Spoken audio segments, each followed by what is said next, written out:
dynamic here is to let the House Republicans fight with the Senate Republicans. Right. Let them go after McCain. Let McCain and Rubio and the others get into this fight and not make it Boehner versus Obama. I think Obama would win that fight, but nothing would happen then. But as in 05, 06, the death knell for Republicans is the tone of this conversation. Yes. They absolutely, I mean, we had evangelical Latinos wanting to meet with Howard Dean at the DNC because, I mean, I'm just saying, like, that's a shift, right? Which is not the beginning to a bad joke. That happened in the world. The point being, I mean, and we saw in droves, you know, the Latino community moving over to the Democratic Party largely because of the tone. And you had even Republicans in the Republican Party who were Latino just disgusted with the tone. So these guys have to be very, very careful. I think that's the other thing that these guys know is that those, you know, crazy crackers on the right, like if they start with their very hateful language, that is going to kill them in the same way that they learned at their little retreat that let's not talk about rape. Or they learned in 2012 that self-deportation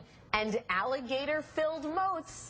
Keep in mind that Herman Cain was running for president when he said that. But hey, that's what we're going to find out.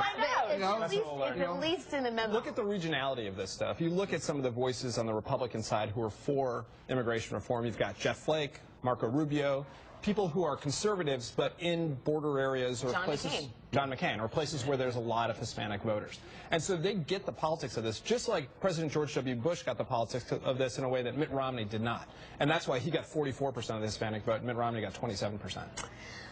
Truth teller, Bill Burton. Just some nice numbers. We have to leave it there, but after the break.